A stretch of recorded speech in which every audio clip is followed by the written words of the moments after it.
നമ്മുടെ ആയാൻ്റെ അമ്പലത്തിൽ ഉത്സവം ആവാറായിട്ടാ. ലൈറ്റൊക്കെ എല്ലാം ഒരു 10 ദിവസം മുന്നേ സെറ്റ് ചെയ്തിട്ടുണ്ട്. ഉത്സവം ഇനി തുടങ്ങിയത് 27-ാം തീയതി, ജനുവരി 27-ാം തീയതി മുതലാണ് ഇവിടെ ഉത്സവം സ്റ്റാർട്ട് ചെയ്യണത്. അപ്പോൾ നമ്മളിന്ന് ഒരു യാത്ര പോകാൻ പോവുകയാണ്. എന്താ പരിപാടി? വണ്ടി ഞാൻ കൊല്ലം വരാം, പോയിട്ട് വരട്ടെ. കാണാം, റെക്കോർഡിംഗ് ആണ്. ഷിജിന് അത്യാവശ്യം വർക്കൊക്കെ ഉണ്ട്. കുറേ ആവശ്യമില്ലാത്ത കമൻറ്റുകൾ വരുന്നു. അതാണ് ഷിജിൻ ആക്ച്വലി ഇത് പറഞ്ഞത്. ഒരു കാര്യമുണ്ട്, പോയിട്ട് വരാൻ. എന്തായാലും നമ്മളിപ്പോൾ കൊല്ലം വരെ പോകുവാണ്. കൊല്ലത്ത് കറക്റ്റ് പറയുകയാണെങ്കിൽ ആനന്ദവല്ലീശ്വരം ദേവീ ക്ഷേത്രത്തിനടുത്താണ് പോകുന്നത്.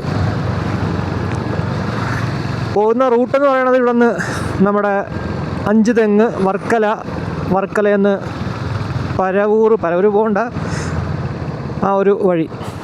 എന്തായാലും ബീച്ച് റോഡ് അല്ലെങ്കിൽ കോസ്റ്റൽ റോഡ് വഴിയാണ് പോകുന്നത്. ഇതാണ് നമ്മുടെ ചെക്കലവിളാകം ജംഗ്ഷനിൽ നിന്ന് നമ്മൾ ലെഫ്റ്റ് എടുത്ത് വർക്കലയ്ക്ക് പോകുന്നു. ഇവിടെ നിന്ന് റൗണ്ട് അബൌട്ട് തിരിഞ്ഞ് റൈറ്റ് എടുത്ത് കഴിഞ്ഞാൽ ആറ്റിങ്ങിലോട്ട് പോകാം, മണ്ണാക്കാറ്റിങ്ങൽ.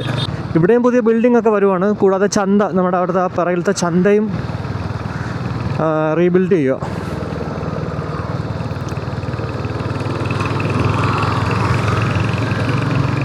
ഇത് നമ്മുടെ തോണിക്കടവ് പാലം. ഓൾറെഡി പല വീഡിയോകളിലും നമ്മൾ കാണിച്ചിട്ടുണ്ട്, എന്നാലും വെറുതെ പറഞ്ഞതേ ഉള്ളൂ.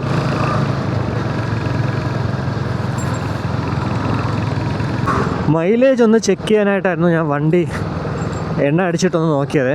പ്രോപ്പറായിട്ടല്ല, എന്നാൽ പോലും ജസ്റ്റ് ഒന്ന് ചെക്ക് ചെയ്തു. മാന്യമായിട്ട് പോകുവാണെങ്കിൽ ഒരു 35.5 km/ലിറ്റർ എനിക്ക് ഒരു വണ്ടി തരുന്നുണ്ടേ. പക്ഷേ കൈ കൊടുക്കുവാണെങ്കിൽ അത് ഉറപ്പായിട്ടും കുറയും.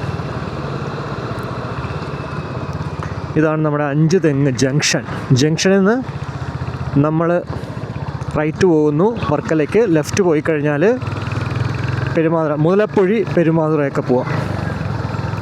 ഓൾറെഡി 5 തെങ്ങിനെ കുറിച്ച് വീഡിയോ ചെയ്ത സമയത്ത് ആ വഴിയാണ് ഞാൻ പോയത്. ഈ കോസ്റ്റൽ റോഡ് ഞാൻ പണ്ട് ചെയ്തിട്ടുണ്ട്. ഗോപ്രോ ഹീറോ 8 ഇറങ്ങിയ സമയത്ത് അത് മേടിച്ചിട്ട് ഇതേപോലെ തന്നെ കൊല്ലത്ത് എൻ്റെ ഫേവറേറ്റ് റൂട്ടെന്ന് പറഞ്ഞിട്ടൊരു വീഡിയോ ചെയ്തിട്ടുണ്ടായിരുന്നു. പക്ഷേ അതൊക്കെ നിർഭാഗ്യവശാൽ ആരും കണ്ടില്ല എന്നുള്ളതാണ് ഫാക്റ്റ്.